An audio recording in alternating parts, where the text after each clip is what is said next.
جلدی سے فائزہ بیگم آگے آئی اور حالے کو زبردستی اسے پکڑ کر اس کے کمرے میں لے آئی۔ شکوہ کنار نظروں سے روحان کو دیکھتے ہوئے اس کے باپ کی سمت دیکھا۔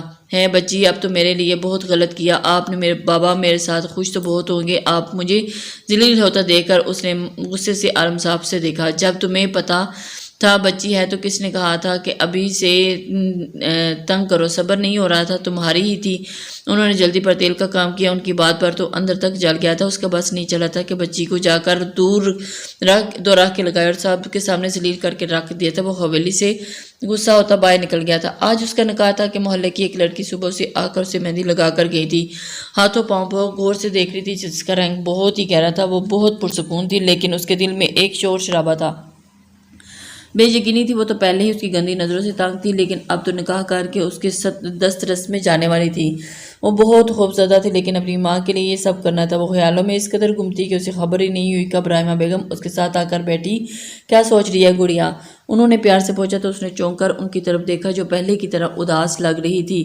آپ نے مجھ سے ناراض تو نہیں؟ اس نے اپنی ماں کے ہاتھوں کو چوم کر پوچھا۔ انہوں نے اس کے چہرے کے ہاتھوں کو پیالوں میں پڑا۔ نہیں، کبھی بھی نہیں، اپنی انا سے ناراض ہو سکتی ہوں؟ سوال کے بدلے میں انہوں نے سوال کیا ہے امی، کبھی بھی نہیں۔ وہ روتے ہوئے اس کی گود میں سر آگی، اس کے بالوں میں ہاتھ پھیرنے لگی۔ میری انا میرا غرور ہے، میں کبھی اپنی انا سے ناراض نہیں ہو سکتی۔ تمہیں پتہ ہے نا انا، جب تم پہلی بار میرے ہاتھوں میں آئی تھی نا تو تمہیں چھو کر ایسا لگا جیسے مجھے پوری دنیا مل گئی ہو، تم میرے وجود کا حصہ ہو۔ بہت زیادہ خوش تھی اور بہت زیادہ آج بھی میں خوش ہوں، کیونکہ میری چھوٹی سی انا دلہن بننے والی ہے۔ انہوں نے اس کے بالوں پر بوسہ دیا۔ کل تم کسی کے نکاح میں چلی جاؤ گی اور کوئی اور تمہارے سرپرست بن جائے گا۔ اپنے اس نئے رشتے کو پوری ایمانداری سے نبھانا، جیسے بھی حالات ہوں۔ بیوی سب سے زیادہ حق شوہر کا ہوتا ہے، اس سے بدتمیزی مت کرنا، کچھ برا وقت مت کرنا، اس کی ہر بات ماننا، اس کے حقوق پورے کرنا، اس کی ناراض مت ہونا اور اسے ناراض مت کرنا، کیونکہ میاں بیوی سے ناراضگی سے اللہ تعالیٰ ناراض ہوتا ہے۔ وہ اسے سمجھا رہی تھی اور وہ بہت سکون سے ان کی باتیں سن رہی تھی۔ وہ دلہن بنی آئینے میں خود کو دیکھ رہی تھی، دلہن بنی اپسرا لگ رہی تھی۔ آف وائٹ کلر کی میکسی جس کے گلے اور بازو پر باریک نگوں کا خوبصورتی سے کام کیا ہوا تھا، نفیس گولڈن کی جوڑی سیٹ پہنے، ہلکے سے نفاست سے کیا ہوا میک اپ میں اس کے جسم پر سجی ہر چیز لاکھوں میں تھی کہ عرفان اتنا امیر ہوگا کہ اسے امید نہیں تھی کہ وہ اس پر اتنا خرچ کرے گا، لیکن اسے خوشی بھی ہوئی کہ اس کی امید بڑھ کر تھی اور اس کا ماں کا من بھرم رکھا۔ آپ کے ہونے والے ہسبینڈ آپ کو لینے آئے ہیں، باہر گاڑی میں آپ کا انتظار کر رہے ہیں، پارلر والی نے آ کر اسے انفارم کیا۔ کچھ گھنٹے پہلے ہی رائمہ بیگم اسے پارلر چھوڑنے آئی تھی، وہ نہیں چاہتی تھی۔ انہوں نے کہا تھا کہ وہ تھوڑی دیر میں اسے لینے آ جائیں گی، لیکن انہوں نے عرفان کو کیوں بھیجا؟ وہ اسی سوچ میں تھی کہ اس کے ساتھ جانے والی کوئی چارہ نہیں تھا۔ پارلر والی اچھے سے چادر سے گھونگھٹ کر کے باہر لائی اور بیک سیٹ پر بٹھا دیا۔ اس نے آگے بڑھ کر پارلر والی کو کچھ پیسے دیا اور ڈرائیونگ سیٹ پر بیٹھ کر گاڑی سن سے بھگا لے گیا۔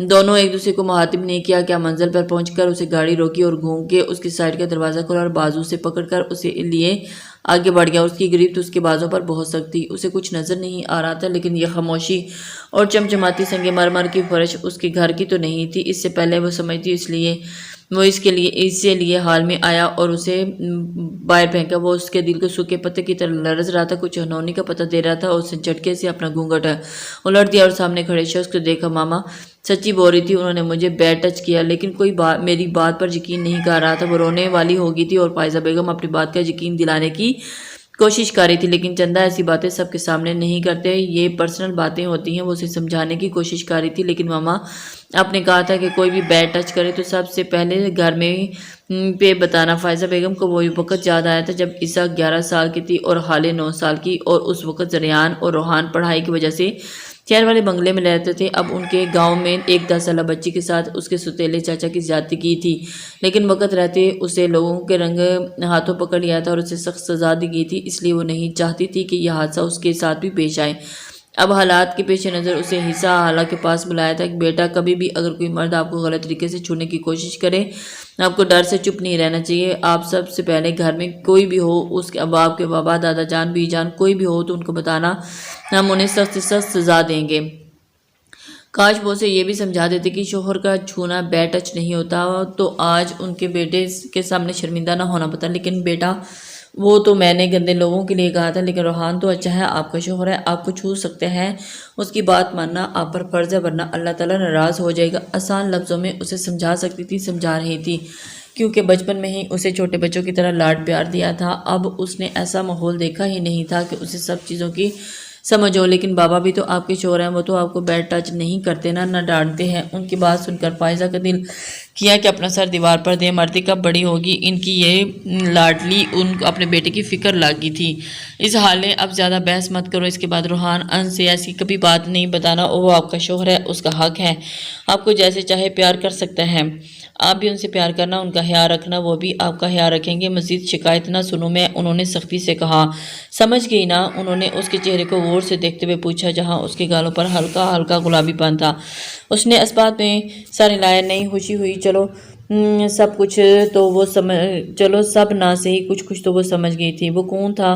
اس سے پہلے اس نے کبھی اسے نہیں دیکھا۔ سفید شلوار قمیض پہنے، کندھوں پر براؤن شال لیے، 6 فٹ سے نکلتا قد، ماتھے پر بکھرے بال، سبز گیلی آنکھیں اور گھوڑا تھا، مغرور ناک، پیچھے لب، ہلکی بیئرڈ۔ وہ بہت پرکشش شخص تھا۔ وہ کون تھا؟ لیکن وہ کون تھا؟ وہ اسے لایا تھا، وہ اغوا ہو گئی تھی، یہ سوچ کر اس کی جان نکالنے کے لیے کافی تھی۔ آپ کون ہیں؟ آپ کانپتے ہوئے اس نے پوچھا، جو اسے ہی گھورنے میں مصروف تھا، اور اس کی نظریں اسے اپنے جسم پر آر پار ہوتی محسوس ہو رہی تھی۔ آریان خان عالم اس کا نام تھا، کوئی پہاڑ جو اس کے سر پر گرا تھا۔ یہ وہ نام تھا جو بچپن سے اپنی ماں کے منہ سے سنتی آ رہی تھی، لیکن یہی وہ نام تھا جو کبھی سننا نہیں چاہتی تھی۔ وہ بے یقینی سے اسے دیکھ رہی تھی۔ تو کیا اس نے اپنے پیسوں کے بلبوتے پر اسے گواہ کروا لیا تھا؟ تھوڑی دیر میں ہمارا نکاح ہے، جتنا جلدی ہو سکے اپنے آپ کو پریپیئرڈ کر لیں، اس نے کہا، اور وہ پلٹ گیا۔ ابھی وہ ایک صدمے سے نکل نہیں پائی تھی، ایک اور صدمہ۔ وہ جلدی سے اس کے پیچھے بھاگی۔ دیکھیں، میں آپ کو نہیں جانتی، پلیز اب مجھے جانے دیں۔ آپ کو کوئی غلط فہمی ہوئی ہے، آپ غلطی سے مجھے لے آئے ہیں، پلیز مجھے جانے دیں، میرا نکاح ہے، میری ماں انتظار کر رہی ہے، اگر وہاں نہیں ملی تو میری امی پریشان ہو جائیں گی، پلیز مجھے جانے دیں۔ وہ روتے روتے اس کے پیچھے چلتی منتیں کر رہی تھی، لیکن وہ رکا نہیں، اور باہر نکل کر اس نے پورچ پہ کھڑے گارڈ سے کچھ کہا اور گاڑی سے بیٹھتے باہر نکل گیا، اور گارڈز نے اس کا راستہ روک لیا، لیکن نظر اٹھا کر دیکھنے کی ہمت نہیں کی۔ میم پلیز آپ اندر جائیں، پلیز بھائی جان مجھے جانے دیں، میری امی پریشان ہو رہی ہوں گی، پلیز مجھے جانے دیں۔ وہ ہاتھ جوڑے منتیں کر رہی تھی۔ دیکھیں میم، آپ اندر جائیں، ہم آپ کی کوئی مدد نہیں کر سکتے، اس لیے آپ اندر جا کے بیٹھیں۔ لیکن وہ خود اپنے مالک کے حکم کے غلام تھے، وہ کیسے اس کی مدد کرتے؟ وہ سمجھ گئی تھی کہ آپ یہاں سے نکل نہیں سکتی جب تک زریان اسے خود نہیں چھوڑتا۔ ان مردوں کے بیچ کھڑے رہنا مناسب نہیں لگا، اس لیے لاؤنج میں آ کر روتے ہوئے بیٹھتی چلی گئی۔ اسے اس وقت بس اپنی ماں کی فکر تھی، پتہ نہیں کس حال میں ہوگی، وہ لوگوں نے کیا باتیں بنائی ہوں گی۔ اس کے غائب ہونے پر اسے نفرت تھی ان خاندان سے جس نے ان کی بیٹی کو دربدر کیا، اور اس کے باپ نے اپنی امیری کے غرور میں اس کی ماں کو کھلونے کی طرح استعمال کر کے پھینک دیا۔ نہ جانے اسے روتے روتے کتنا وقت گزر گیا۔ اسے اپنے پیچھے سے قدموں کی آہٹ سنائی دی۔ وہ جانتی تھی کہ آنے والا کون ہے، اس لیے اٹھتے ہی مڑ کر اس کا گریبان پکڑ لیا۔ کیا چاہتے ہو تم؟ کیوں مجھے یہاں لے کر آئے ہو؟ مجھے صرف بدنام کرنے کے لیے؟ کیا بگاڑا ہے ہم نے تمہارا؟ میری ماں کو تمہارا نام لیتے ہی نہیں دیکھتی تھی، اور تم نے ان کی عزت کو ہی بڑے بازار میں رسوا کر دیا۔ وہ غصے سے چیخ رہی تھی، سوجی آنکھیں، میٹھا میٹھا سا میک اپ، اب کب پاتے ہونٹ، وہ کسی کا بھی ایمان ڈگمگا سکتی تھی۔ لیکن زریان عالم اپنے نام کا ایک ہی تھا، ہاتھ ہٹاؤ۔ وہ جب بولا تھا آواز سخت تھی، اور ایک پل کو بھی وہ گھبرا گئی، لیکن اگلے ہی لمحے پر قابو پا گیا تھا۔ نہیں ہٹاؤں گی، تم میری عزت پر ہاتھ ڈال سکتے ہو، لیکن میں تمہارا گریبان نہیں پکڑ سکتی۔ وہ بھی اسی طرح بولی تھی، اچھا عزت میں ہاتھ ڈالنا کسے کہتے ہیں؟ میں بتاؤں تمہیں، یہ کہتے ہیں کہ اس نے اس کے دونوں ہاتھ پکڑ کر اس کی کمر سے لگا کر اسے اور قریب کر لیا، اور اسے اپنے ماتھے پر اس کی سانسوں کی گرمائش محسوس ہوئی، اور اس نے خود کو چھڑوانے کی بہت کوشش کی، لیکن اس کی گرفت بہت مضبوط تھی۔ اسے اس کی بے باک نظروں سے بہت خوف محسوس ہوا، اور اس کی مزاحمت پر اس نے آرام سے خود سے الگ کیا، اور اس کا ہاتھ چھوڑا اور اسے کمرے میں لا کر چھوڑا تھا۔ نہ چاہتے ہوئے بھی اس نے اس کو سخت الفاظ سے ڈیٹیل کیا تھا، ریڈی ہو جاؤ، جلدی سے مولوی صاحب آنے والے ہیں، آپ میرے ساتھ زبردستی نہیں کر سکتے، نفرت کرتی ہوں میں آپ سے، اور آپ سے یہ نکاح کی صورت نہیں ہوگی، گھن آتی ہے مجھے آپ سے، آپ کی نظروں سے اور آپ کے وجود سے۔ چیختے چیختے اس کا گلا بیٹھ چکا تھا، اس کی سوجی آنکھیں اس کے رونے کا پتہ دے رہی تھی، لیکن سامنے والے اس کے رونے اور چیخنے کا کوئی اثر نہیں ہوا تھا۔ اس شخص کے چہرے پر اطمینان قابل دید تھا۔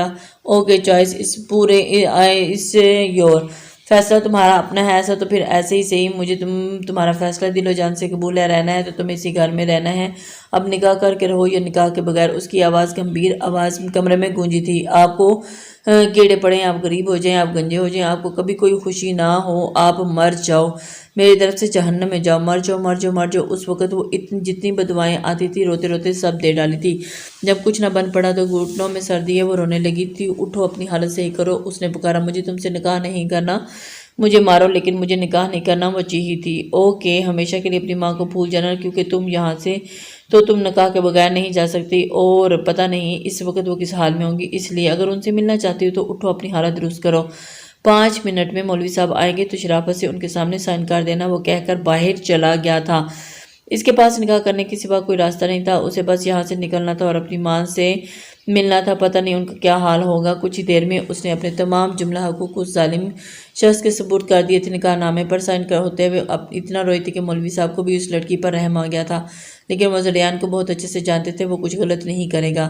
ریشمہ ان کی پرانی ملازمہ تھی، وہ آج ان کی بیٹی کی شادی تھی جو عزا کی عمر کی تھی۔ وہ اکثر اپنی ماں کے ساتھ آ جاتی تھی۔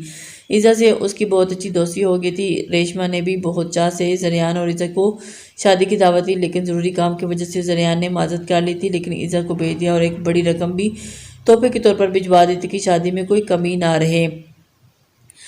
اگر گرے لانگ فراک کے ساتھ ہم رنگ دوپٹہ پہنے، پیروں پر بلیک خصہ پہنے جو اس کے دودیا پاؤں میں خوب جچ رہے تھے، بلیک ہی حجاب پہنے، وہ بہت خوبصورت لگ رہی تھی۔ ان لوگوں نے اسے خوب عزت دی تھی، لیکن اسے آج حالے بہت یاد آ رہی تھی جو بچپن سے لے کر جوانی تک ہمیشہ اس کے ساتھ رہی تھی۔ وہ گاؤں کی ہر دعوت پر سیم ڈریسنگ کر جاتی تھی، خوب انجوائے کرتی، لیکن آج وہ اکیلی تھی۔ وہ کب سے بیٹھی خود پر نظریں محسوس کر رہی تھی، لیکن اس کے پاس دیکھتی ہر کوئی اپنے کام میں مگر نظر آتا۔ اللہ اللہ کر کے شادی ختم ہوئی تو وہ بھی زریان کو اپنے کام آنے کا انفارم کرتی، ریشمہ سے مل کر گھر کے لیے نکل آئی تھی۔ باہر گارڈ اور ڈرائیور اسی کے انتظار میں کھڑے تھے۔ وہ بھی خاموشی سے آ کر گاڑی میں بیٹھ گئی۔ آپ بھی رات کے 8 بج رہے تھے اور شادی کا فنکشن دن کا تھا، اسی وجہ سے مبارک کو آج میرا یار بنا گھوڑی کے دلہا بن گیا تھا۔ دلشیر نے اس سے گلے ملتے ہوئے کہا تھا، شکر نہ کر، مجھ سے زیادہ انوکھی شادی تو تیری نہ ہوئی تو میرا نام بھی بدل دینا۔ اس نے بھی جوابی کارروائی دی تھی۔ اب وہ اپنے بھائی سے ملنے لگا۔ بہت مبارک ہو بھائی، میں بہت خوش ہوں آپ کے لیے، جسے آپ نے چاہا اسے پا لیا۔ اللہ آپ کے رشتے کے ایک دوسرے کے لیے محبت اور عزت ڈال دیں۔ روحان نے دل سے اپنے بھائی کو دعا دی، اللہ تمہارے دل میں بھی اپنے محرم کے لیے محبت ڈال دے۔ اس نے بھی اپنے بھائی کو دعا دی۔ اس کے گھر والوں نے اس سے یہ بات چھپائی تھی کیونکہ یہ سب جانتے تھے حالے اور عزا سے وہ بہت پیار کرتے ہیں۔ وہ تو حالے کی کم عمری کے اس نکاح کو بالکل پسند نہیں کرے گا اور اپنے باپ سے اور بدگمان ہو جائے گا، لیکن روحان نے بھی اپنے بھائی سے کوئی بات نہیں چھپائی تھی، اس لیے سب کچھ اسی کو گوش گزار کی تھی۔ پہلی بار وہ اپنے باپ کے کسی فیصلے سے متفق ہوا تھا اور اس کو دل سے دعا دی تھی۔ اس کے نکاح میں صرف دلشیر اور روحان اور اس کے کچھ شکار شامل تھے۔ دلشیر ان سے الوداعی کلمات ادا کر کے اپنے گھر کے لیے نکل آیا، لیکن روحان عزا کو لے کر جانا چاہتا تھا، اس لیے وہ اوپر اپنے کمرے میں لے گیا۔ وہ کمرے میں آیا تو آڑی ترچھی بیڈ پر پڑی ہوئی تھی۔ وہ کسی انہونی کا احساس ہوا، وہ بیڈ کے پاس پہنچا تو دیکھا بے ہوش ہو گئی تھی۔ وہ بے پریشان ہو گیا اور اس کے گال تھپ تھپاتے لگایا، اٹھو اٹھو نہ اٹھو، کیا ہوا ہے؟ اس نے نبض چیک کی اور اس کی پریشانی تھوڑی کم ہوئی، شاید صبح سے یہ در پہ رونے کے لیے بھوکی رہنے کی وجہ سے اس نے بے ہوش ہوگی۔ اس نے سیدھا بیڈ پر لٹا دیا، اس کی ساری جلدی اتار کر سامنے ٹیبل پر رکھ دی، آرام محسوس کر کے کمفرٹ اس کے اوپر ڈال دیا اور اس کی گال آنسوں سے صاف کرتے ہوئے ہونٹوں سے چھو لیے اور لیکن اپنے دل کو ڈپٹ دیا، انگلیوں سے اس کی گالوں کو چھونے لگا، نرم و ملائم گال۔ اس کے اندر سے بے چینی ہونے لگی اور اس سے پہلے وہ نیند میں کوئی غصہ ہی کرتا اٹھ کر لائٹ آف کر کے اس کے کمرے سے نکل آیا۔ وہ آنکھیں موندے لاؤنج میں صوفے پر بیٹھا اور اس پری پیکر کے بارے میں سوچ رہا تھا کہ لاؤنج میں بیٹھے 1 گھنٹہ گزرا ہی ہوگا کہ عزت ہب سے آ کر اس کے ساتھ بیٹھی اور بازوں میں سما گئی۔ کیسی رہی شادی؟ اس نے پوچھا۔ شادی بہت اچھی تھی بھیا، ریشمہ نے تو بہت خیال رکھا میرا، لیکن میں نے حالے کو بہت مس کیا، میں اکیلی ہو گئی ہوں بہت زیادہ۔ وہاں ماما بھی جان حالے ہم سب سارا دن انجوائے کرتے تھے، لیکن یہاں میں بہت اکیلی ہوں۔ وہ اداسی سے اپنی پریشانی بتانے لگی۔ تو میرے بیٹے کو ایک دوست چاہے اور جو اس کے ساتھ گھومے پھرے۔ اس نے اسے سینے سے لگائے پوچھا اور جھٹ سے اس بات میں سارے لے دیا، آپ حالے کو یہاں بلا لینا بھیا، مجبوری ہے میری جان حالے کو یہ نہیں بلا سکتا، لیکن آپ کے لیے دوست کے انتظام کر سکتا ہوں جو ہمیشہ آپ کے ساتھ اسی گھر میں رہے گی، آپ کو چاہیے۔ اس کے ماتھے پر بوسہ دیتے ہوئے عزا نے خوشی سے اس بات میں سارا لا دیا۔ وہ جو ابھی ہوش میں آئی تھی، نئی جگہ دیکھ کر اسے کچھ سمجھ نہیں آیا، لیکن جیسے ہی صبح سے گزری ایک بات ذہن کے پردے پر لہراتی گئی اور غم اور غصے سے سر پکڑ لیا، لیکن جب نظر اپنے دوپٹے سے بے نیاز حلیے پر پڑی تو شرم سے اس کا دل کیا ڈوب مرے۔ اس نے صوفے پر اپنا دوپٹہ اٹھایا اور باہر نکل آئی۔ زریان نے کہا تھا کہ نکاح کے بعد اپنی ماں سے مل سکتی ہے، اس لیے جلد از جلد اپنی ماں تک پہنچنا ہے۔ وہ جلدی نکل رہی تھی، سامنے سے آتے کسی چٹان نما وجود سے ٹکرائی تھی اور بھوکی پیاسی ٹکرانے کی وجہ سے خود کو سنبھال نہیں پائی۔ پہلے وہ گرتی، اس نے کسی کو اپنی کمر سے مضبوطی سے تھام لیا تھا۔ اپنی کمر پر کسی کی مضبوط انگلیوں کو لمس محسوس کر کے اس نے جھٹ سے آنکھیں کھولی تو نظریں اس سبز گہری آنکھوں سے ٹکرائی تھی جو بہت گہری نظروں سے اسے دیکھ رہا تھا، اور خود کو اس کی گرفت میں محسوس کر کے وہ جھٹ پٹائی، لیکن سامنے والا اسے ایک جھٹکا دے کر سینے میں پینچ لیا اور اس کی پکڑ اتنی مضبوط تھی کہ وہ اپنی ہڈیاں بھی مسل کر رہ گئی تھی۔ چھوڑو مجھے، وہ مسلسل مزاحمت کر رہی تھی، لیکن سامنے والا شاید بہرا تھا جو بس اسے محسوس کرنے میں تھا، اور اس کی انگلیوں کا بے باک لمس اسے اپنی پیٹھ پر چلتی محسوس ہو رہی تھی۔ جب اس کی تمام مزاحمت بیکار ہو گئی تھی، اس نے اس کے سینے پر سختی سے دانت گاڑ دیے تھے، وہ جو اس کی قربت میں مدہوش ہو جا رہا تھا۔ جھٹکے سے اسے چھوڑا اور اپنا سینہ مسلنے لگا۔ اف جنگلی لڑکی، اب جنگلی کا پورا خاندان جنگلی، اس نے پورا حساب برابر کیا تھا۔ شش، ایک لفظ نہیں، میں مزید تمہاری بدتمیزی برداشت نہیں کروں گا۔ اس نے ہونٹوں سے انگلی لا کر اسے وارن کیا تھا۔ اب اس کی آواز میں سرد پن تھا۔ وہ تو اس کی انگلیوں کو ہونٹوں پر محسوس کر ہونک کی طرح اسے دیکھ رہی تھی، وہ جو پہلے ہی اسے اس کی خوشبو میں مدہوش ہو رہا تھا، مزید خود پر کنٹرول نہیں کر پایا تھا اور اس کے بالوں کو پیچھے سے مٹھی میں بھر کر اس کے ہونٹوں پر چوک گیا اور اس کی اپنی سانسوں میں شدت اس کی سانسوں میں اونڈیلنے لگا۔ اسے لگا کہ وہ سانس نہیں لے پائے گی۔ اس نے بھرپور مزاحمت کی اور دیوانہ وار اس سے ایک شخص سے 1 انچ جگہ بھی ہل نہ پایا۔ جب اسے لگا کہ سانس نہیں لے پا رہی تو آرام سے خود سے اللہ کرنے لگا، لیکن دور کرنے کی زحمت سے وہ گہرے سانس کیا لینا چاہتی تھی۔ اس سے پوچھا، مجھے میری امی کے پاس جانا ہے، خدا را مزید ظلم مت کریں ہم پر۔ اس نے التجا کی تھی، یہ ٹھیک ہے، چادر لے کر باہر آ جاؤ، 5 منٹ ہے۔ وہ پورچ میں کھڑا انتظار کر رہا۔ رات کے 2 بج رہے تھے، گھر میں سب سو رہے تھے۔ پورے راستے میں دونوں ایک دوسرے سے کوئی بات نہیں کی۔ اس نے سوچ لیا تھا ایک بار وہ گھر پہنچ گئی تو ہرگز واپس نہیں آئے گی، سیدھا تھانے جا کر اس کے خلاف کڈنیپنگ کا کیس کرے گی۔ جب گاڑی جانے پہچانے راستوں پر چلنے لگی تو اس نے اپنی آنسوں پر باندھنا مشکل ہو گیا تھا۔ وہ آنسو آنکھوں سے نکل کر گالوں پر بہنے لگے۔ زریان جو کب سے برداشت کر رہا تھا، گاڑی جھٹکے سے رکی تھی۔ اب اگر ایک آنسو بھی تمہاری آنکھوں سے نکلا تو میں تمہیں واپس لے جاؤں گا، پھر کبھی چاہ کر بھی تم واپس نہیں نکل سکتی، اس نے دھمکی دی تھی۔ انا نے فوراً اپنے آنسو صاف کیے اور منزل تک پہنچ کر خالی ہاتھ نہیں جا سکتی تھی۔ اس نے بھی تو خاموشی سے گاڑی اسٹارٹ کی۔ 3 منٹ کے بعد وہ اپنی گلی تک پہنچ گئے تھے۔ گلی کافی چھوٹی تھی اور اس لیے گاڑی کا اندر جانا ممکن نہیں تھا۔ اس نے گاڑی وہیں کھڑی کی اور اس کے سائیڈ کا دروازہ کھولا اور اسے باہر نکالا، اور بالکل خاموشی سے گھبراہٹ ہونے لگی تھی۔ نہ جانے غائب اس کی ماں کیا سہنا پڑا۔ اس نے بے خیالی کے سہارے اس کا ہاتھ سختی سے تھام لیا۔ زریان نے اس کی حالت سمجھ رہا تھا، اسے لے کر اسے ایک دروازے کے آگے کھڑا ہو کر ہلکے سے دست دی۔ اگلے ہی لمحے اس کی ماں سامنے تھی، جیسے اس کے انتظار میں بیٹھی ہو۔ انا کو اس بات کا انتظار، اس نے جھٹکے سے اپنے ہاتھ چھڑایا اور اپنی ماں سے لپٹ گئی اور بے آواز رونے لگی۔ امی مجھے معاف کر دیں، امی میری وجہ سے آپ کی بدنامی ہوئی، امی میں نے کچھ نہیں کیا، امی مجھے معاف کر دیں، وہ روتے ہوئے بول رہی تھی، اور زریان اس کا رونا برداشت نہیں ہو رہا تھا، اس لیے ادھر ادھر دیکھنے لگا۔ انہوں نے اسے تھام کر اپنے ساتھ چارپائی پہ بٹھایا اور وہ زریان کے سامنے کرسی پر بیٹھنے کا اشارہ کیا۔ وہ خاموشی سے بیٹھ گیا۔ امی اس آدمی کو ہمارے گھر سے باہر نکالیں، اس نے مجھے اغوا کیا اور مجھے زبردستی اپنے گھر میں رکھا، پورے محلے کے سامنے ہماری عزت خراب کی، امی بہت ذہنی ہو کر چلائی تھی۔ رحمہ بیگم بہت مشکل سے اسے قابو کیا۔ شش انا، شوہر سے ایسی باتیں نہیں کرتے، انہوں نے دھیمے سے سمجھایا۔ اس نے جھٹکے سے سر اٹھایا، بے یقینی سے ان کو دیکھا تو ان کی ماں جانتی تھی کہ وہ شخص اس سے نکاح کر چکا ہے۔ وہ اتنی مطمئن کیوں تھی؟ اس نے ایک نظر سامنے بیٹھے زریان کو دیکھا جو اسے ہی دیکھ رہی تھی، چہرے پر کوئی پریشانی نہیں تھی۔ امی، اس نے بے یقینی سے پکارا۔ وہ اپنی بیٹی کو آنکھوں میں چھپے سوال کو بخوبی سمجھ گئی تھی۔ میں سب جانتی ہوں، یہ سب میری مرضی سے ہوا ہے اور ہماری عزت کا کوئی حرف نہیں آیا، کیونکہ پہلے ہی رحیلہ کو انکار کر چکی تھی، کسی کو کچھ نہیں پتا۔ لیکن کیوں؟ اس کے لب دھیرے سے پڑپڑائے تھے، کیونکہ یہی تمہارے لیے بہتر تھا، اور زریان تمہارے لیے ایک بہترین ہمسفر ثابت ہوگا۔ امی، آپ میرے ساتھ ایسے کیسے کر سکتی ہیں؟ آپ نے اس گھٹیا انسان کا ساتھ دیا اور اس نے خون دھوکہ دیا۔ یہ شخص کبھی اس ایک لفظ نہیں، اس کی دھاڑ گھر میں گونجی تھی۔ ایک پل کو رحمہ بھی سہم گئی تھی، لیکن ان کی بیٹی اپنے شوہر کی آنکھوں میں آنکھیں ڈال کر ڈر کھڑی تھی۔ چاچی، میں اسے لے جا رہا ہوں، یہ عزت کی زبان نہیں سمجھے گی۔ اس نے اس کا بازو دبوچا، لیکن میں تمہارے ساتھ نہیں جاؤں گی، گھٹیا انسان، وہ جو بھی کرے گرائی۔ اس وقت زریان کے لیے خود پر قابو پانا بہت مشکل ہو گیا تھا۔ اس نے سختی سے اپنی مٹھیاں بھینچی۔ انا، اب زریان کا گھر ہی تمہارا گھر ہے، جاؤ بچے، بدتمیزی مت کرو اپنے شوہر سے۔ میں اس گھٹیا انسان کے ساتھ کہیں نہیں جاؤں گی، اور اس کے جسم میں گندا خون۔ اس سے پہلے کہ وہ اپنی بات مکمل کرتی، چہرے پر پڑنے والے تھپڑ نے اس کی بولتی بند کر دی۔ اس کی بے یقینی نے اس کی ماں کو دیکھا، انہوں نے کبھی اسے ڈانٹا تک نہیں تھا، اور آج اس انسان کی وجہ سے اس کی ماں نے اسے تھپڑ مارا۔ تھپڑ سے زیادہ تکلیف اس کی ماں کی آنکھوں میں موجود اپنے لیے غصہ اور کرب کا دکھ تھا۔ اگر اسے یہ تھپڑ رائمہ بیگم نہیں مارتی تو وہ جان سے مار دیتا، جس نے اس کے خاندان ان پر گالی دی ہو، لیکن رائمہ بیگم کی وجہ سے وہ برداشت کر گیا، کیونکہ وہ اس عورت کو ہرگز تکلیف نہیں دے سکتا تھا۔ جاؤ تم اب اس کے گھر میں تبھی آنا جب تم زریان کے ساتھ اپنا رویہ درست کر لو، اس سے پہلے کہ تمہارے لیے اس گھر میں کوئی جگہ نہیں ہے۔ وہ سختی سے کہہ کر اس سے منہ موڑ گئی تھی۔ اس نے نفرت سے زریان کی جانب دیکھا، اور اس کی ماں نے اس کی زندگی میں 20 سالوں میں کبھی اسے سختی سے بات نہیں کی، مارنا تو دور کی بات تھی، لیکن آج اس گھٹیا انسان کی وجہ سے اس کی ماں کی چبن چھن گئی اور وہ بنا کچھ کہے گھر سے نکل گئی تھی۔ گاڑی میں جا کر بیٹھ گئی۔ زریان نے رائمہ بیگم کو ہونٹ سے لگا کر تسلی دی۔ آج انہوں نے پہلی بار اپنی بیٹی پر ہاتھ اٹھایا، لیکن وہ اس کی بہتری کے لیے، کیونکہ انہیں گہری سانس لی اور کمرے کی طرف بڑھ گئی۔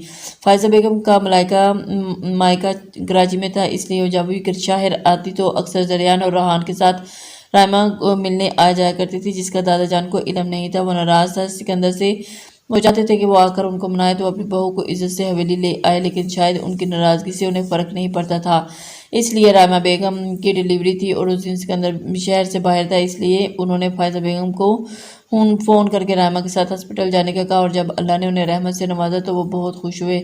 زریان تو اس چھوٹی سی گڑیا کی گال چومے جا رہا تھا۔ رائمہ آج بھی میرے لیے زریان کی، فائزہ بیگم نے مسکراتے ہوئے کہا۔ بھابی جان آپ کی بیٹی ہے، مجھے کوئی اعتراض نہیں، خوش دلی سے کہا۔